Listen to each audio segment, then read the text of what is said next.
All right, ladies and gentlemen, I want to welcome you to another episode of We Create Music TV.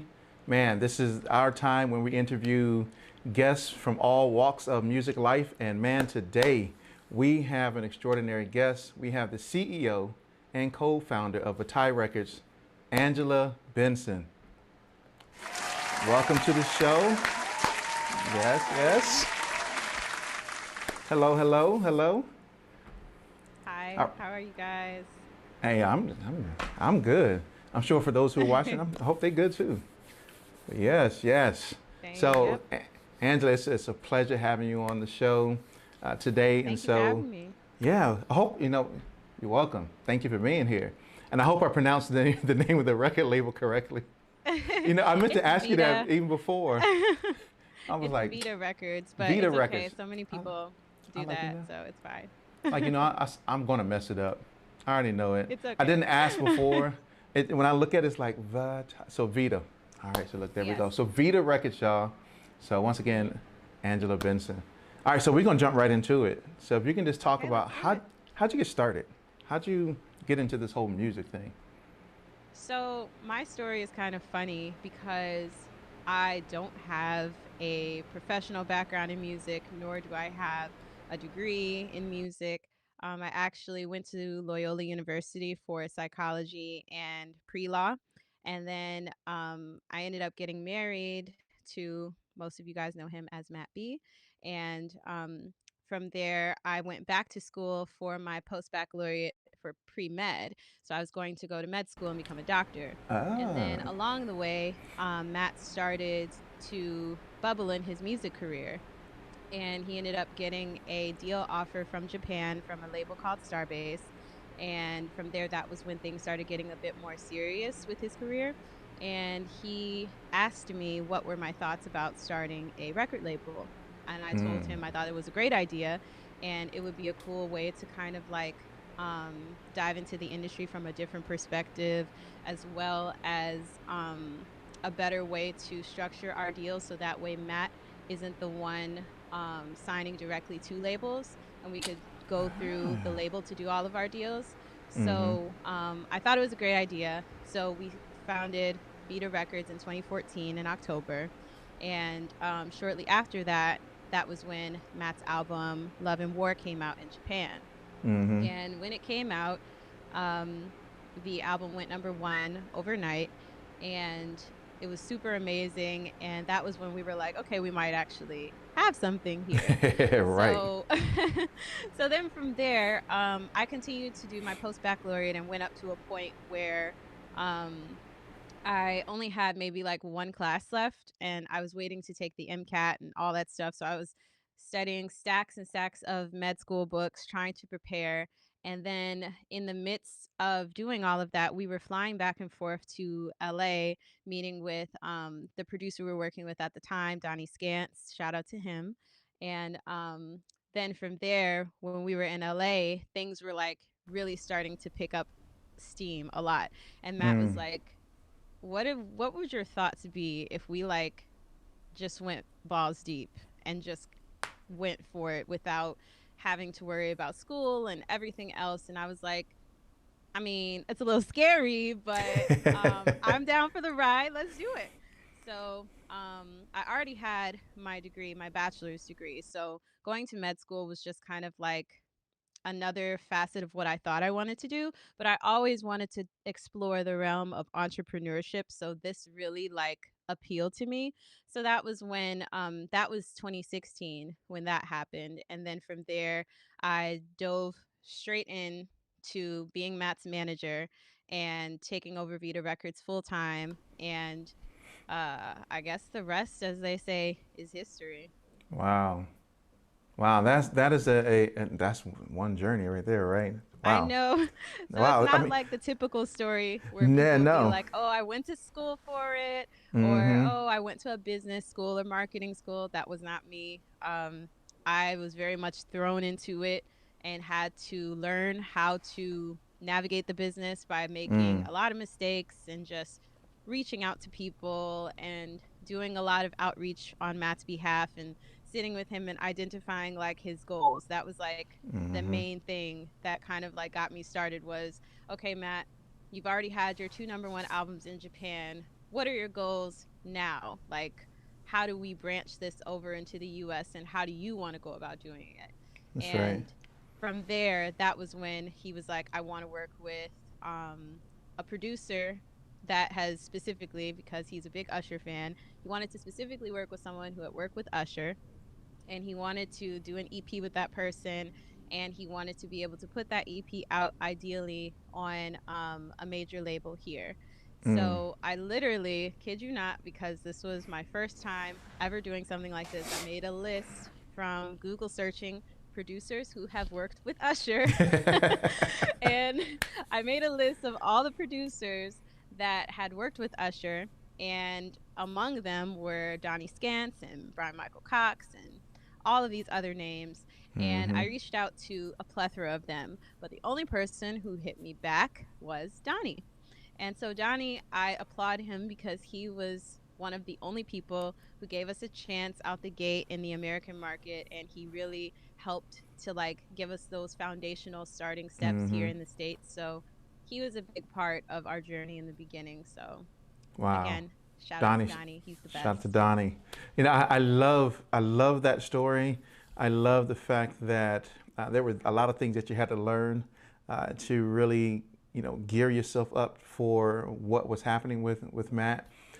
But I Yeah. really just find it so crazy that how I'm gonna put it. Look, you know me. We've had conversations before, so look, it's so crazy how it's just so closed off. It's like Yeah. Matt's super talented, right? And Mhm. he's now doing things in the States, and it's like cool. You're a producer. Let's get to work. But the only person who it's like none of them replied back except for one. Like I don't get it. That's just I understand You, probably why, mhm. but I don't know. I don't get that. But So the American market is a lot. It's very funny, honestly, and the industry in general is funny like that too. But I feel like I don't think it was something personal per se. I don't think that it was them like, oh, I'm not responding to that. I think it was more so like people in the industry nowadays, especially like the bigger producers, are reached out to so much that it can be overwhelming to receive like mm-hmm. a plethora of different DMs from different artists that are like, yo, check out my music. Yo, I Right. got an EP, blah, blah, Mm-hmm. blah. And then, like, so my approach was I first tried DMing and then I've tried to find emails. But, like, one of the big PR rules is cold emailing is not necessarily the Yeah. best thing, but I Right. didn't know that at the time, so I was doing it anyway. Mm-hmm. And like I feel like a lot of people didn't respond because they may not have ever even seen my email. They might not Mm. have even opened my DMs because also keep in mind I was doing this on Instagram, and this was I think this was right when Instagram started, like, you know how they section out the Mm-hmm. message section where now people who don't follow you and you don't follow them go to the request folder, Mm-hmm. and that was a super new feature back then. So people were literally missing a lot of DMs, and I didn't Oh, I'm sure. realize that that was what was happening. And I think back then it might have been exclusively for verified profiles, but Matt wasn't Mm. verified and neither was I. So our DMs could have just been getting completely lost in the shuffle. So it's weird and it sucks, especially as an Mm-hmm. independent when you're trying to like make those foundational steps. But my biggest mantra is like never give up and Right. never stop trying, because the only shots you miss are the shots you don't take. That's right. So for me, it wasn't really about trying to get a million different producers to work with Matt. It was trying to find someone who believed in the vision that he had Mm. for himself and the vision that I saw for him as he translated from the Japan market to the US market, and Right. trying to find that quality production that you see with all of the different artists in his genre in the American market. Wow. I'll go back. I wonder if that's what my DMs are going. Hmm. Like, Man, check woo, that request folder. You never I want, know, might be some heat in there. I wonder if that's where it's going. No, I'm talking about, I wonder why it's going. Ain't nobody replying back. No, I'm joking. I'm joking. So for you, I mean, you started on a completely different path. You were on your way to being a physician. Yes, I And wanted to be a general practitioner. yeah, so so being a GP, right? You have a direction that you're going to go in, and then all of a sudden you find yourself shifting and going to a completely different direction. Completely different world.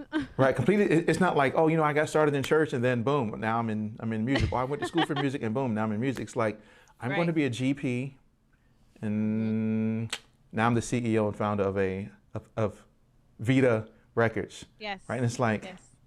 Like how do you do that? Right, like that's. So let me ask you. So what was the motivation behind starting Vitae Records? So one of the biggest things was Matt and I really just wanted to have more control over not only his career, but our intellectual property and how we structured our deals. So it was really important to have our own entity that was our stuff that we could believe in and invest our dollars and our time into. And then in addition to that, something that was really important to me was so the music industry is predominantly male, and in particularly white males. So I never really got to see a whole lot of Black female record label executives and people who looked like me or things of that nature. So it was really important for me, like as I was in the foundational stages of Vita and really figuring out what I wanted my role to be. Initially, I was like, I don't know if I want to be the CEO. Like, that's a big responsibility. And I'm just coming off of the wave of school and trying to go to med school. Like, maybe I should take this one step at a time. And then as I thought about it and how powerful that would be to have a Black female CEO of an independent record label, for me, it was like, at that point, I was like, it's bigger than me. You know what I'm saying? It's not just about the music. It's not just about the label. It was about creating that representation that I want to see and the representation that I feel is lacking in the industry. And it sounds cliche, but you got to be the change that you want to see. So for me, that was one of the big things that made me say, you know what, let's do this. And it wasn't just about let's do this, let's start the label. It was about me coming into my own and starting the position of being the CEO and co-founder and artist manager and all of the other hats that I wear. But being a Black female CEO is something that I take a lot of pride in, because I know that I am not the only Black female who wants to have a position of power on either a record label or even a marketing agency or a PR agency or things of that nature. Like, we all start off with a mustard seed of faith and a little dream that we think in the back of our heads that's like, maybe I could do this, maybe one day, but it might be too big. Maybe I'm thinking too big. But sometimes it takes seeing someone that looks like you and has a similar background to really make you step back and think like, whoa, I could really do this. That's right. And for me, like, that was what really inspired me. And I hope that any viewer who's watching this right now who resonates with me and where I come from and who I am and what I look like, I hope that my story and my journey inspires you. That's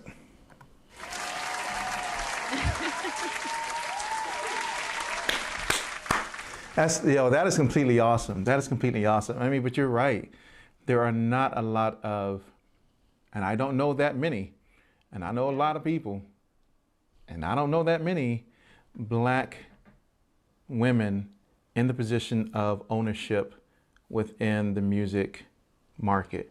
I don't, Yeah. I mean, it's like you said, the major record labels are ran by old white men, and I don't see that. I mean, I don't see that. I mean, you got people like, I mean, when you Black women, not a lot. Black men, yeah. I mean, we got the Andre Harrells and the P. Diddy's and the Face and all those, but you're more Not. likely to see a black man in a Yep. position of power before you'd see a black woman. Yep. And I think it's really a shame because Yeah, it we are is. just as capable of leading and coming up with great ideas and strategies. That's right. And I feel like evening that playing field a bit to give us a shot is fair and is what's needed. Like there's so much that women have to offer, especially black women. And in Women's History Month, I feel like it's time for me to use my voice That's and be right. that change and speak up for us because it's so important to do. And I'm happy Mm-hmm. to have this position and this platform. And hopefully, as I continue to grow in my journey, I'm able to grow and scale Vitae Records to a point where I can employ more black women and more women of color. And that's like Mm. a big vision for mine. Like one thing I really would love to see is Vitae Records grow to like be like this enterprise, like how Rock Nation is. Shout out That's awesome. Jay-Z for his brilliant mind. He inspires me so much. And I would just love to grow our label to a point where we can offer those amazing opportunities to our people and give Mm-hmm. back to the community in various different ways because again it's bigger than music. It's not just about the Right. songs. Like the song is the start. And like one thing that Matt's mentor, shout out Rhymefest, said to us a long time ago Hey, is Rockfest.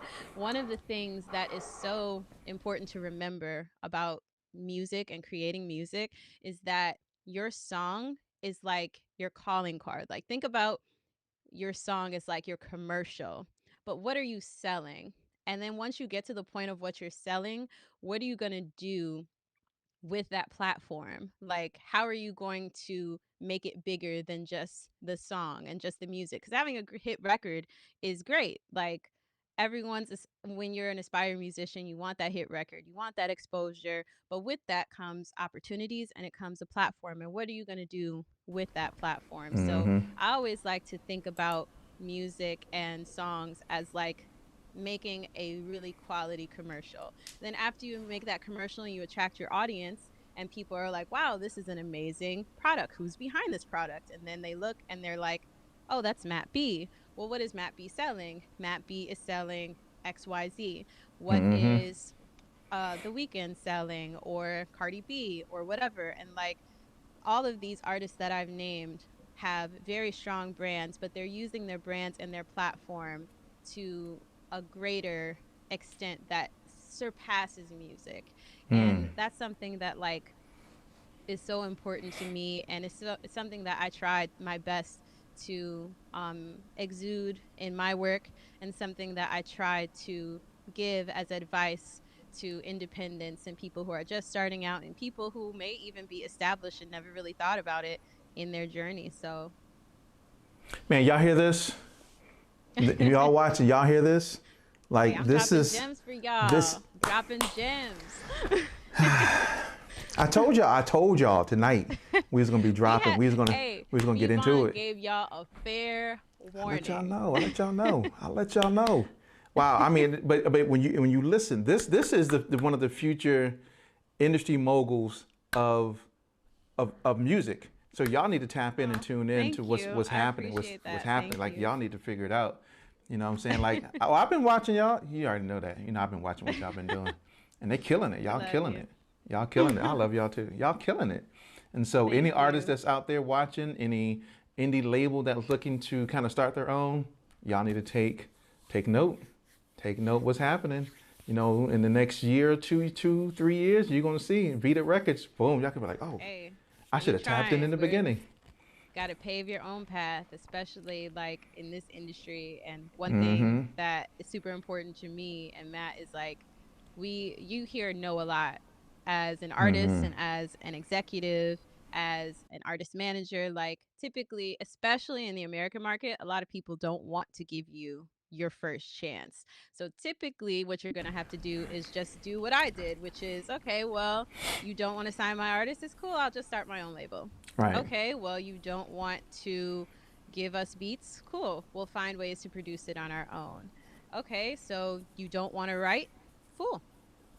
Matt'll just learn how to become a songwriter. And that's how like we just have always operated. When people tell us Mm-hmm. no, we just find our own path. And like Mm-hmm. the same goes with our label. Like Like I said, no one wanted to give Matt a chance, so we just created our own platform. And same with the podcast. Like, we have a podcast out, Beyond the Music. Y'all should go check it out if you have not.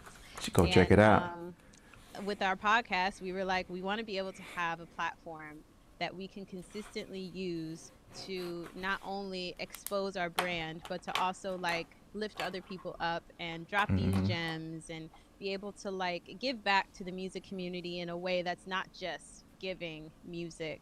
And the best way to do that wasn't finding a whole bunch of different platforms and blogs that other people own. It was creating our own. So it's like in the industry, you just always have to be searching for what's the best route for you and never expect any handout. No one's going to give you anything. So if you think that signing with a record label or Oh yeah. getting the biggest artist manager out there in the world to manage you, if you think that that's going to be your big break, I'm sorry to break it to you. It probably 99.9% of the chance is that it will not be. You're going to have to put in the work and you're going to have to buckle down, make a plan, and do it yourself. That's And right. there are so many resources available. YouTube is one, a huge resource. There's so many books, there's podcasts, there's so much stuff. There's no excuse anymore to not know how to navigate the business as an independent artist. And like social media is such a great tool that like especially last year for me, like we had to lay off a lot of our workers at Vitae Records with our small team that we already had. So in doing that, it caused me to have to learn how to do a lot more things that I was comfortable with doing initially, such as but not limited to marketing. I'm no marketing guru. If I was, I'd probably have a PR agency, but I know a thing or two about researching. So I found different books and took a slew of different classes online, and I was able to learn enough in order to create a marketing plan for Matt's album and create a marketing plan for his social media. And like I didn't those ideas didn't just come to me. Like I'm not just this genius who just knows what to do, but like you have to go seek that knowledge if you want to do something. You have to be driven and you have That's to right. be a go-getter and you have to be the person who's going to wake up and work for you. No one else That's is going right. to work for you. So you have to be able to realize you get up every day and you grind for yourself, not for waiting for somebody else. You're not grinding for whatever. You're doing it for you and to build your brand. And if you keep in mind that you have to create those goals for yourself, then you'll be a lot better off than waiting for some label to come out of nowhere and be like, hey, sign Come and me. swoop you up. Yep. Because it never even happens that Doesn't way. happen that way. Does not No, happen that way. it doesn't. Yeah, and I think most people kind of consider that, hey, I'm putting out music. It's going to get the Hmm. attention of an A&R at a record label. They're going to come in. They'll see me at a show and we're like, hey, we want to sign you. And that's not kind of how. Yeah, I mean, in some instances it may happen that way, but the majority, it doesn't happen that way. And then, But you no, go see ahead.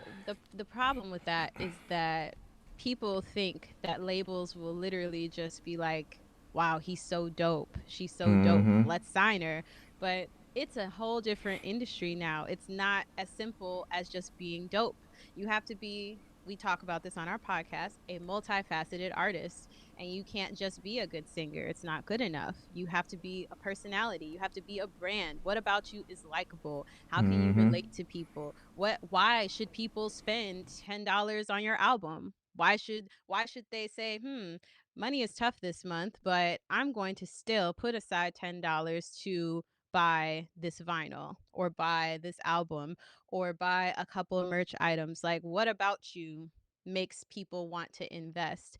And people think that if they're just dope, that they'll get signed to a label, and it's just Yeah. not that way. Labels are looking for artists who are way more established now than ever. Artists, and this is a conversation for another day because I could go on, but artist development is Right. not, it's like almost non-existent. It's pretty much And non-existent.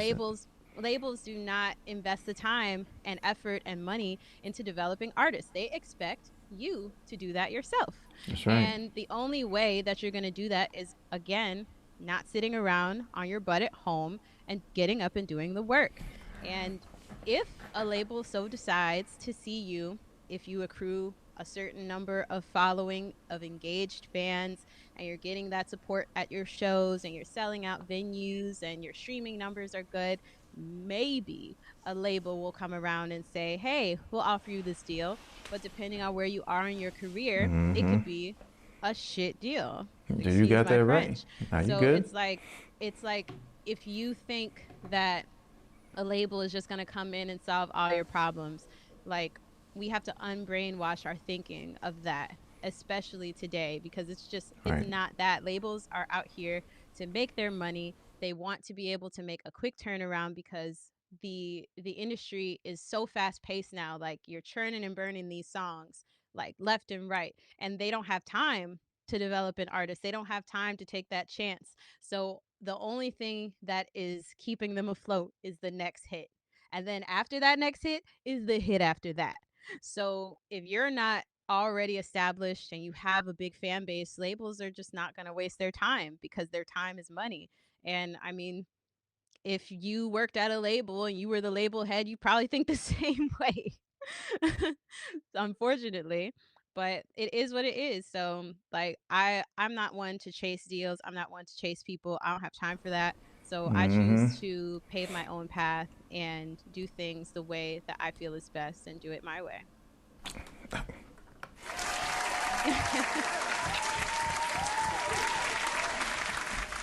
I'm after we're done here tonight, I'm gonna go find me one of these sound effects, like a gym sound effect, and then start using that when people drop mad gems. Just be like Okay, bling so bling bling bling. you heard it here first. He didn't have the gym dropping sound I today, didn't. but if you hear it, just You know know why? that it was because of me. That's right. Yeah, hey, I'm gonna name it too. The Angela Gym drop, right here. Hey. Right here on my little button. Bloop. That's exactly what I'm gonna call it. Make sure look before I hit the wrong button over here. Let me not even point to my little Right. stream deck that I got going on over here. But I hit something and then yeah, I don't want to do all that. No, and then the whole But live in. Don't do that. yeah, no, I don't want to do that. So wow, I mean, you talked about a lot of stuff that's in there that hopefully people who are watching and those people who are going to be watching in the future will, get out their notepad and start writing and jotting notes down. Yeah. She's giving you part of the blueprint, part of the things that you need, establishing SMART goals, understanding what your vision and your plan is, and looking at what your mission is, looking at how to execute and implement appropriately. Most people don't know how to do that. You talk about you got to have the drive, the gumption, the ability to stick with something in order to achieve. And a lot of people don't have that. We live in a microwave society where we want stuff Man. like today. I want stuff Yeah. today. I put out an album, I want to be signed tomorrow. Like, let's go. And we don't understand that there's work that needs to be done. We got to put hours into our craft, Yes. our brand. A brand isn't generated overnight. I mean, it takes work to be able to truly develop that brand and recognize what a true brand is and how to identify, how to really create that brand identity. Like you, Yeah. I did all my research through, YouTube University, and there's a lot of things out there that people can take advantage of. You talked about doing free courses. Berkeley College of Music offers free courses online. Coursera offers free courses. I mean, there's so many different things that people can do, so many different websites and blogs and podcasts. And I'm glad you talked about Behind the Music podcast, because that was on my list, right? Questions to talk about. But even in that, I mean, we had the conversation on, what's it called? Clubhouse. Clubhouse, I yeah. had to think about what it's called for a moment. Haven't been on it in a minute.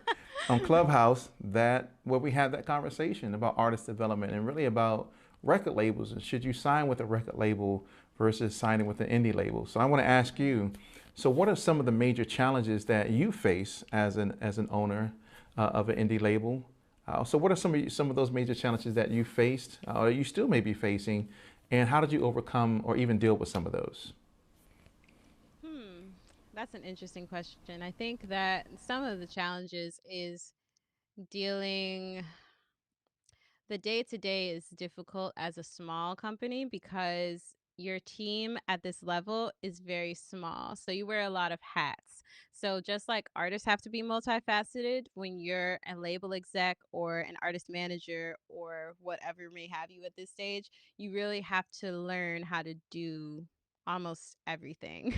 And that can be it can be really overwhelming. Like a lot of people are they get into this business and they say, "Okay, I want to be an artist. I don't want to learn how to do audio. I don't want to learn how to do videography. I don't want to learn Right. how to edit pictures and all that Mm-hmm. other stuff. I want to just make music. That's what I want to do. So if I have to do something else, I should be able to hire someone." But like that's not how it works unless you just falling out of control. Maybe you got it like that. Like maybe you could do that. But for the Right. average person, especially someone who is working through the pandemic, may have lost their job or whatever, Mm-hmm. like a lot of people don't have the money and the resources to be able to just hire someone to do whatever the job is for them. So you just have to learn how to wear a lot of hats. And for me, that's kind of like where I am in my place. Like I am the CEO, but I also am an artist manager. But in doing those two jobs, I also have to do a plethora of other things. Like I Mm-hmm. graphic design and I edit in Final Cut and I do marketing and all of these other things. But like those weren't things that I necessarily signed up for. But you know, it Right. kind of comes with the territory of being an independent label owner. Like you have to know how to do multiple things. And when you don't know how to do it, you have to know where to go to ask for help Mm. and where to go to source what you're looking for. And like, again, like something that really helped me last year was not only reading books, but also taking online courses. And I'll give a shout out to Ari's Take Academy. It's a company that I actually work for now as a course creator. But prior to becoming a course creator, I took a lot of Ari's courses online. And that really opened up a lot of doors for me because not only was it a wealth of information, but it also allowed me to connect with other creatives, whether they were artists or PR people Mm. or other people who were artist managers. Like it allowed me to enter into a realm of other people trying to do the same thing.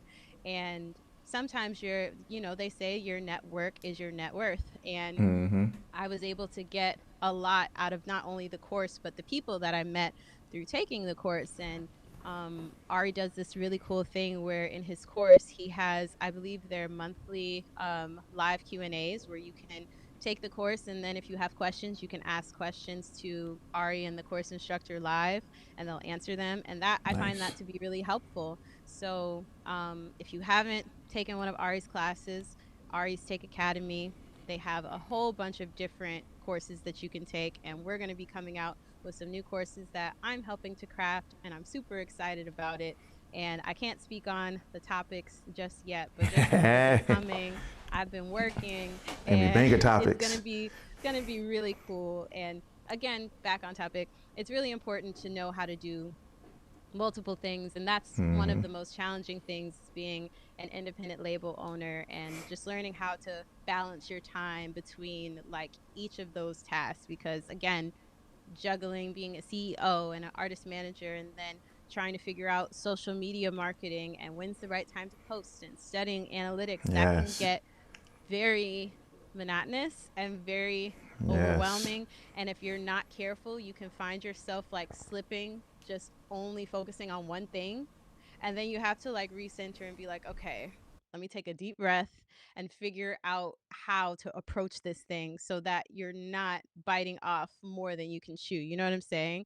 So it's been it's been a challenge, especially with COVID, but like the best thing is just trying to find ways to stay focused and stay motivated and taking those breaks and those woosahs, Mm-hmm. and organizing your calendar. I don't If it's not on my calendar, it's not happening. I say that all the time to people. Like, if you want me to do something, put it on the On my calendar. If calendar. it's That's not right. there, it is not My wife is happening. like Like, that. She's the same way. so yeah, so like being a label owner or any independent job in this career, like you have to just be super organized. Otherwise, you will definitely get lost in the sauce. Yeah.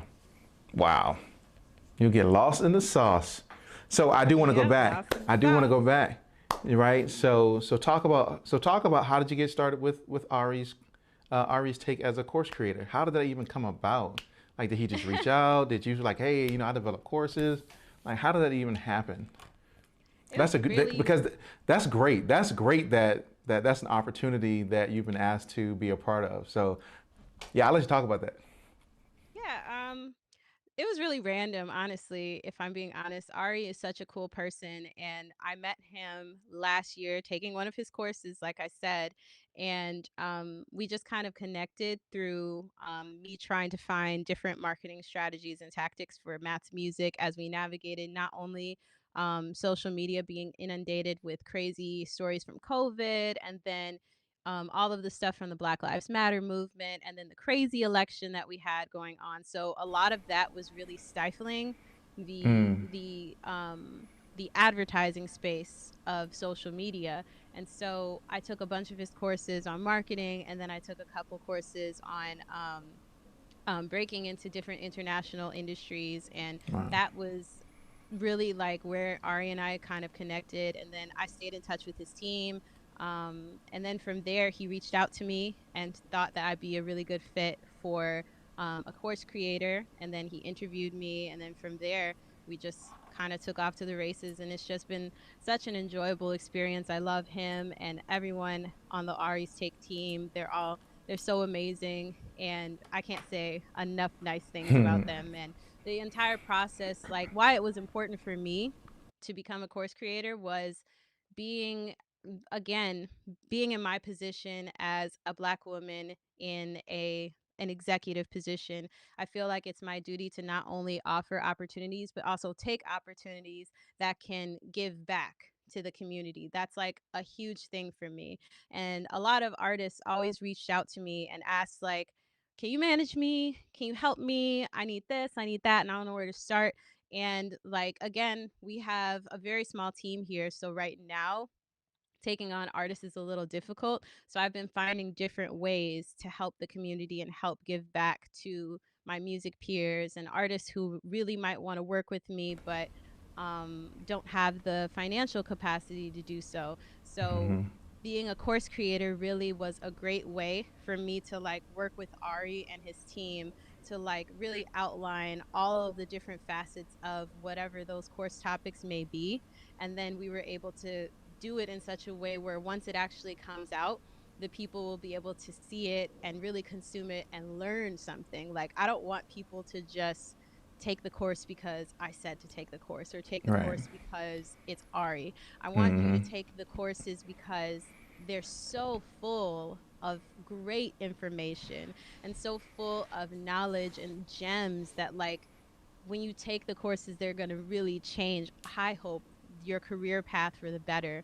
And that's really what I want. I really want to find ways to help independents get on their feet and find their footing and get on the right path to success. And if they don't have a path, then I want to help them find a way to pave that path. Like, you know what I'm saying? Like, that's Yeah. really important to me. Yeah. And being a course creator allows me to like spread my wings and flex those muscles in a different way. And formatting it into a way where students can always come back and like consume that material at their own pace, because that's the cool thing about the courses. You don't have to take them all at one time. You don't Hmm. have to take them weekly. You can literally get the course and take it whenever you're ready. Like, if you want to take it right away, you could. If you want to wait a week, cool. But like, obviously you should probably take it sooner rather than later because it can Right. help your career. Yeah. But if you want to take it at a snail's pace, you're more than welcome to do so. And I think that that's like super cool. And then the community that comes with being a part of Ari's Take is just amazing. So, Wow. um, yeah, that's how I pretty much got started with their team and why it's so important to me. Yeah, I mean, just talking to you, and of course talking to you previously, I mean, you have a heart and a passion for independent artists and seeing them really rise up into their own and take ownership of their own. And Hmm. you don't find many people like that. You don't find many. That's No. rare. That's rare that you find people like that. I mean, because many times in this show I talk about how people have a scarcity mindset, right? And so we're all about, Hmm. oh, if you get some, then I can't get none. If you get this, and I can't get it, and Yeah. it's I'm finding out there are more people kind of like me like yourself who have that abundance mentality that says, you know what, there's enough out there for everybody. So let's Yeah. all get a piece of the pie. Let's help each other accomplish the goals that we have. But you got to have drive, determination, and dedication in order to do it, right? I don't like wasting time where, Hmm. if you're not committed to doing something, I don't want to waste my time doing it if you're not super involved and super committed to doing that particular activity. Yeah, So cool. Yeah, but exactly. you have a heart for. I can tell. I'm listening to it, and I can see it exudes that you have this heart for independent artists. Yes, I love working with independents because everyone starts the same way. Mm-hmm. These superstars that you see were not. There's a quote: Beyonce wasn't built in a day, and she didn't start out Beyonce. She had to grow to that. She had to take the steps to become that, and she put in the time and the work. She was once an artist on the grind, in the trenches, just like all of us are right Mm-hmm. now. Like, we're on the grind. We're trying to create these opportunities and pave these paths. And when somebody closes the door, cool, go to another door. Cool, they close that one. All right, now it's time to build my own damn door. So, Mm-hmm. you know what I'm saying? Like, never taking no for an answer, because you never know where, if you were to just keep going, where it might lead you. And Right. it's so important for me to try to inspire independents to not give up. It's so overwhelming in the industry with how fast paced it is and expensive in order to even go onto this career path. And so many artists are very talented, but they get stopped by Mm-hmm. roadblocks like finances, or like people saying your music sucks, or oh, you really just don't seem like you're cut out for this, and this is that, grow thicker Right. skin. And like, maybe that artist just needs more development. Maybe they just Mm-hmm. need more time. Maybe they need instruction. Maybe they need mentorship. You know what I'm saying? Mm-hmm. Like, again, I didn't start knowing everything, and I still don't know everything. Like, I'll always be learning. I have a hunger for knowledge, and I want Mm-hmm. to get better, and I want to learn more from people who are like me, people who are not like me, because you can learn from anyone. So I feel like with independence, something that's so important to me is just inspiring them and helping them to realize that it's okay to stumble, it's okay to make mistakes, because really the most beautiful parts of your career happen in the mistakes. I'm going to say it again. The most beautiful parts of your career happen when you make mistakes. Why is that? That reason why that's so important is because when you make those mistakes, you're able to see where you need to improve. Because Mm. if you only focus on your wins, like, your wins is where you already did everything right. So that's cool. That's that over there. But when you make those mistakes, that's where the biggest lessons can be learned, where you can reassess, what did I do wrong? Was it something that I could have improved on in the marketing aspect? Could I have approached the situation differently? Should I have hired an attorney to look at that paper before I signed it? Like, Mm-hmm. there are so many different ways to dissect a mistake when something bad happens, or bad, I'll say, happens in your career, because the whole experience is a journey. It's a marathon, not a race, and it's not overnight. An overnight success takes 10 years to build. So you're constantly going to be learning on this journey, and that's okay. Mm-hmm. And you're constantly going to be told that you're not good enough, and that's okay. You're constantly going to be in situations that you might not handle the best, and you stumble a bit or fall flat on your face. That's also okay. It's happened to me plenty of times, and I've gotten right back up and a little bruised, but but I was able to make it through. But it's about, again, staying goal oriented and understanding that your job isn't to be perfect at it. Your job is to be able to make a successful career for yourself, making money. And success looks different for a lot of people. People try to shame artists for saying, like, "Oh, I'm a full-time musician." And then they're like, "Yeah, but what's your job?" Mm-hmm. And then they're like, "I'm a musician." Right, but like, what's your job? Like, how do you make money? And it's like that. It minimizes the artist, I feel, because artists can definitely find more than one way to make money in the independent stage by other than just like streaming and all of that stuff. And I feel like we have to start allowing independence to have that grace where it is a career, but it just takes time to start up, like any startup company or Yeah. anything in entrepreneurship. So like for me, like success as an artist or success as a label exec does not look like fame and fortune and the platinum plaques all over my wall. While all of that stuff would be amazing, that is not what defines me. That's not what defines my career. That's not what defines my success. That's not that's not how I view it. For me, success is more like when I wake up in the morning and I feel happy doing what I do. Success for me is knowing that I'm providing for my husband and my kids and my family and doing something that I love. Like to me, that is what's successful because I don't have to work a 9 to 5 in order to make ends meet. I can do my passion, the thing that makes me have fire inside, and doing that is how I find my peace and how I find my success. So people like to focus a lot on the fame aspect, and like not a lot of people in the industry, especially if you go into like the sync world or the songwriting world, a lot of them are very well off, but they're not famous and they're just fine. Oh, look, And look, they just fine honestly, too, right? you know, like honestly, you probably don't really want to go fishing for fame, especially if you don't have thick skin, because the world is a very ferocious, crazy place. And people can say some nasty things on the internet. And not everyone is your friend. Not everyone is obliged to like you.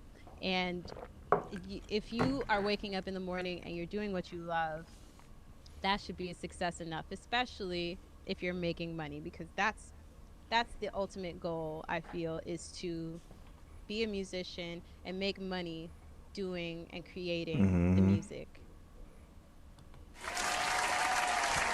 I don't have a gym thing yet, so I don't have a We'll gym. just call that the Angela applause. An Angela applause for the moment. Yeah, I mean, you're absolutely right.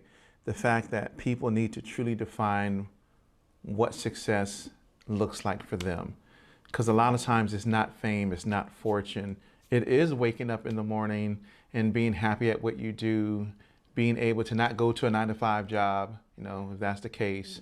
It's taking care of the family. You don't have, you know, making sure I don't have any bills, you know, and being able to go out to eat with my family when I want to. Or I don't think a lot of people, when they say, oh, I really want to be famous, really know what they're going to get themselves into. I don't know if they really know what that looks like. You know, you can kind of look at, you know, the lives of other famous artists today and kind of go, do I really want that? You know what I'm saying? A Do I lot of really people want don't think that? about that. Right. They A lot of don't. people honestly and I feel like this is a lot more common with the viral sensations. Like people will, I say, become famous on accident because they'll just upload something online and then just think nothing of it. They just uploaded it just to be funny or just because they thought it was cool or whatever. And then all of a sudden it goes viral and now they're this famous person. And then at first it's cool, like, wow, look at all the views, look at all the comments, look at all the likes, people DMing me, I got a verified profile, we lit.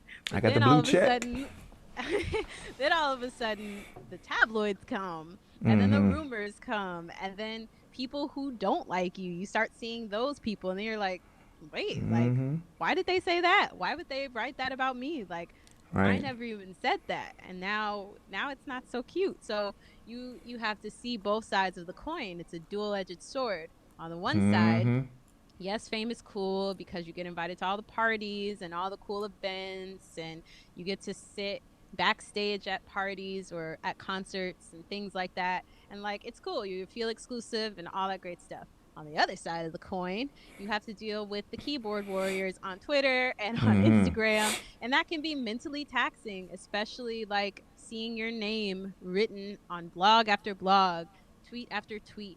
with people bashing you for something that Mm-hmm. you might not have even done, or maybe something that you did with good intentions, but they're misconstruing your words and your statements into making you feel less than. And for Mm-hmm. people who are really like mentally incapable of processing that stuff in a finite amount of time, especially with the industry being so go, go, go, Mm-hmm. like it can be way too much. And then that's when you start seeing the stories of people saying, I can't take this anymore, or people Right. going into rehab, or suddenly disappearing off social media Mm-hmm. because they deleted their account and then they come back and they're like, oh, I had to take a break from social media for 6 months because it was just Mm-hmm. too much and my mental wasn't in place. And like, people have to understand what comes with the fame that you think Right. you might want. And it's not just nice cars and nice dinners and people knowing who you are. That's like one teeny tiny facet of it. But like the other side is what the majority of it is about. And it's not Mm-hmm. always pleasant. So, Yeah. You got to, for all aspiring artists, musicians, producers, songwriters, whatever, you got to understand what the other side is and do you really want that? DMX said mm-hmm. it best. DMX said it best when he did that, what was it, the thing that he did?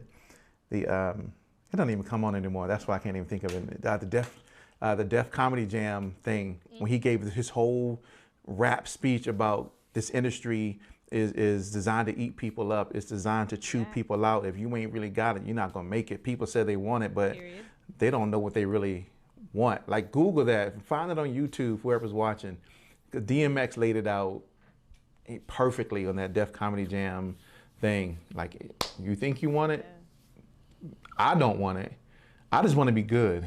I want to be comfortable. I want to wake up Yes. and not have a boss. I want to be the boss, right? And we kind of talked about Period. this Yes. before. Say it I want to again. be the boss.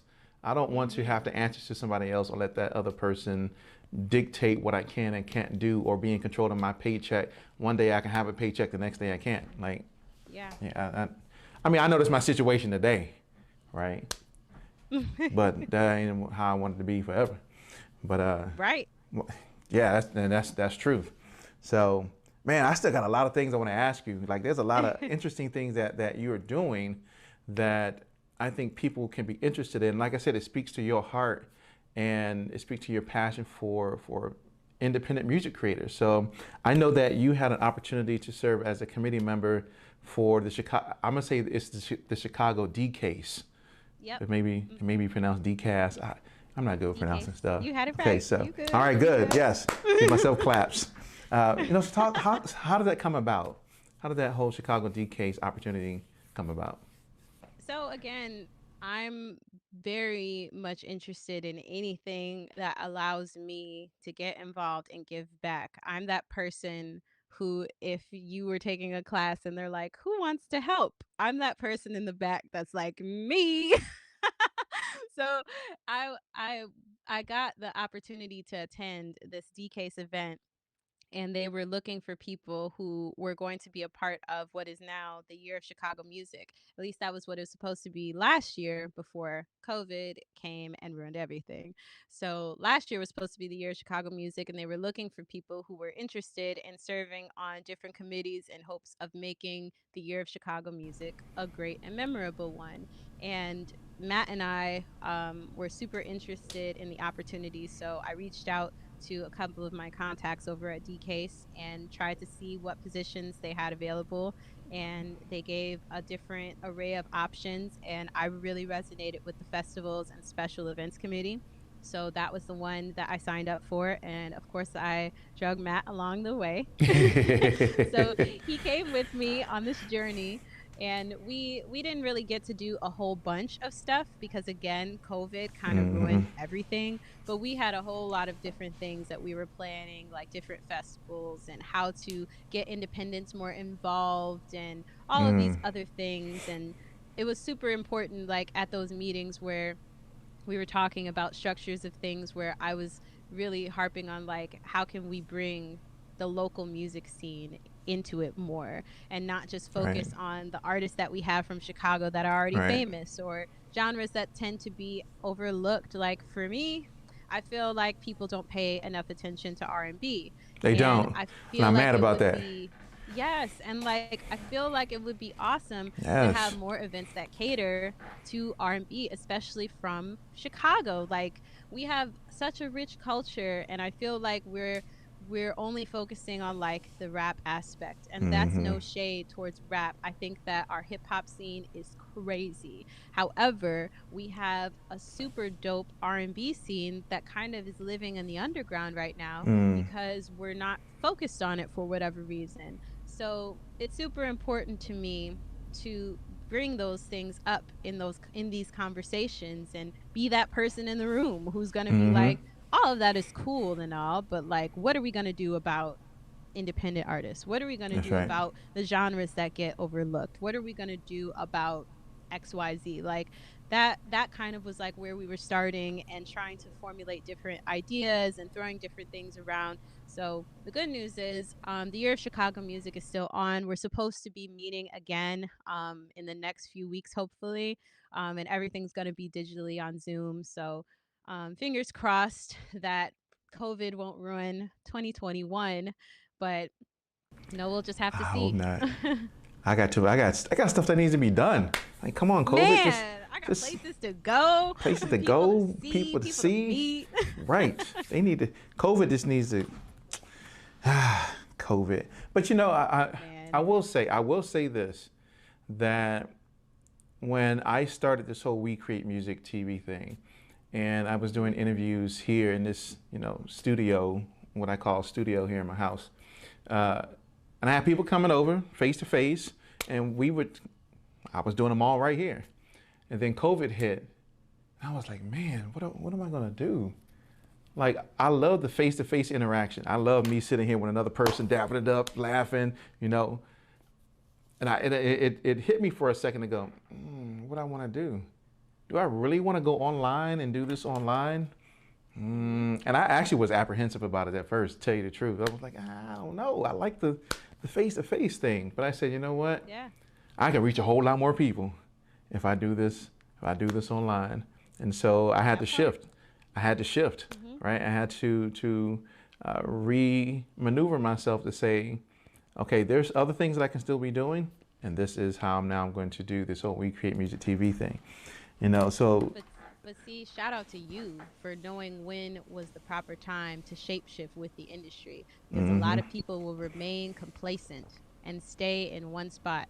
And as they say, the definition of insanity is doing the same thing over and over again and expecting a different result. that's right. So you shout out to you for knowing that, like, yeah, it would be dope to be able to do all of these in person. Like, I personally would love nothing more than to go down to Atlanta and sit with you and have this conversation. But we know that, like, that's not the best thing right now. Right. But to be Yep. able to do this and reach even more people is just super dope too. So shout out to you for knowing to shapeshift, because a lot of people Yep.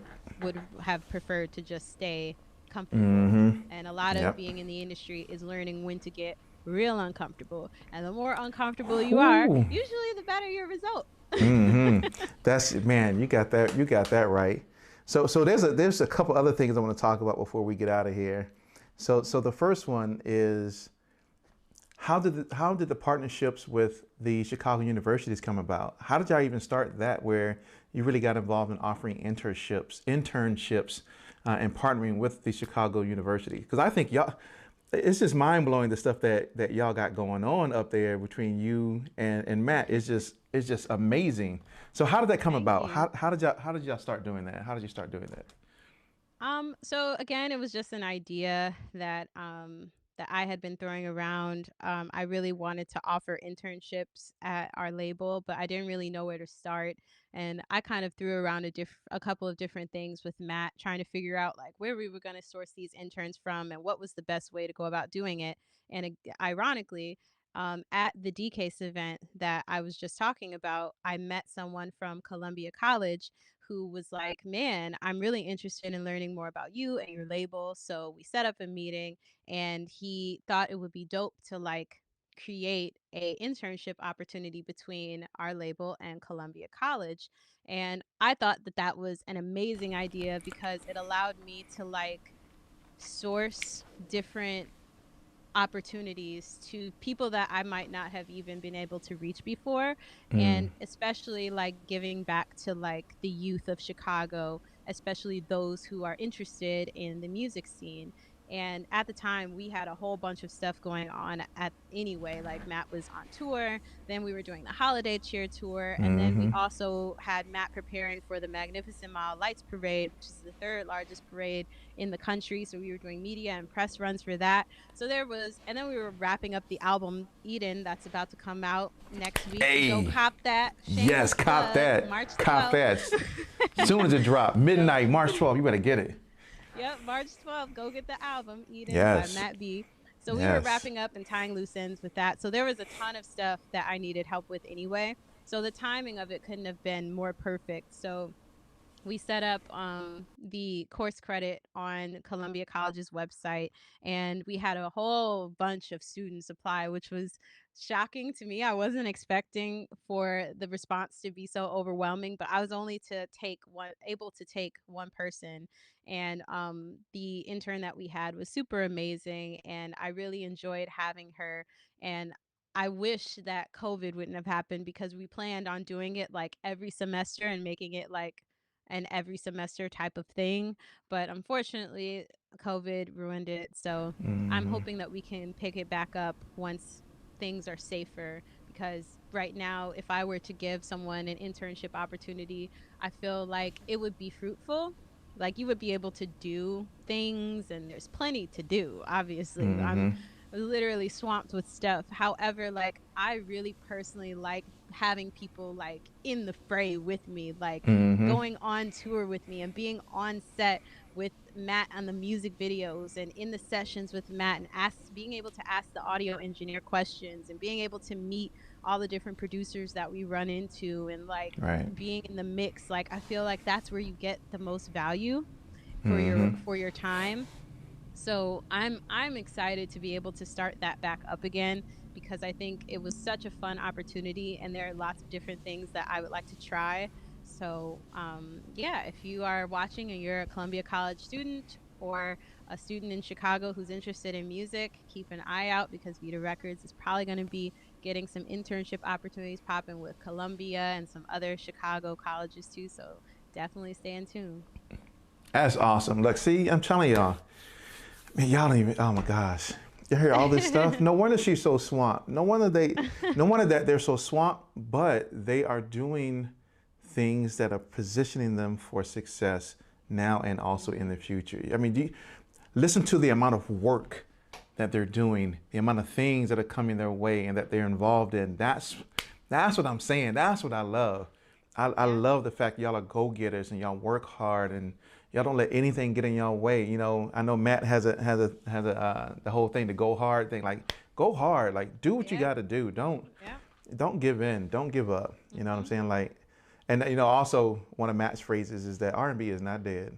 I don't care what It's nobody's not. saying. It's not. I am an R&B head. I love R&B more than I love hip Man, hop, me and I love too. hip hop. But if I could listen to R&B all day, Man, I'm tell me I'm about it. good. I'm good. I could listen to it all all day. But man, Same. Angela, it's been a pleasure. It has been a pleasure. Oh, thank you, Uh, Yvonne. just hearing what you guys going on and just learning more about Vita Records and how y'all just really started in this industry. And man, I'm just looking forward into 2022, 3, 4, 5. But 2025, I'm not a prophet. I don't make predictions. I'm just saying. What's this, 2021? Yep. 2025 it's yeah, Vita Records is going to be like the staple. Y'all going to go, yeah, Hey. we need to go there, right? Oh, y'all the bad boy? Nah. Def Jam? Nah. Hey, Vita from Records. your lips to God's Vita ears. Records. Yes. Come on. Yes. Man. So let me ask you, what advice would you have for anybody that wants to get into this whole music industry thing? What would you tell them? Oh, do it. Don't give it a second thought. Like, if you are thinking about it and if you think that you are cut out for it. And if you're willing to put in the work, if you're willing to put in the research and the hours that it takes in order to do this job, do it. Don't don't be your own roadblock. You know what I'm saying? Like, go for it. Because for me, again, like, I didn't start off even in music. Like, that wasn't what I went to school for. That wasn't my initial career path, but God had other plans for me. And this is my passion, and this is what I love, and this is what I wake up every morning and have the fire in me to go do. And if you feel that same burning sensation in your chest, and when you think about it, it just makes you like have butterflies, and you just start racing with ideas and emotions. Like, if that is you, you need to get off the couch and go play this back and take some notes and go do it. That would be my advice.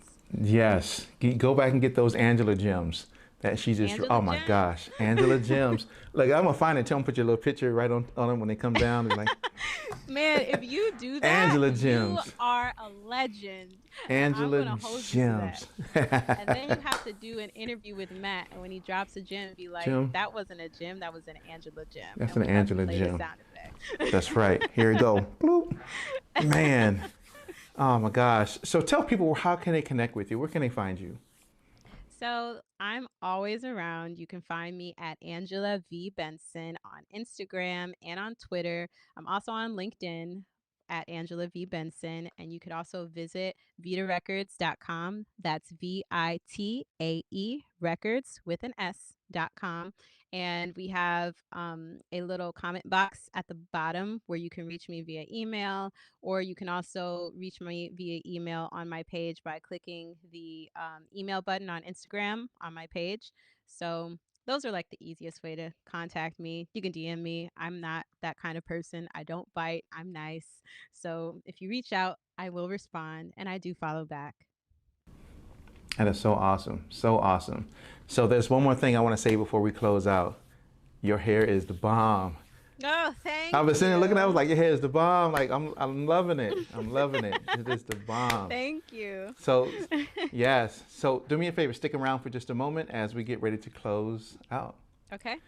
All right, ladies and gentlemen, man, once again, thank you very much for tuning in to We Create Music TV.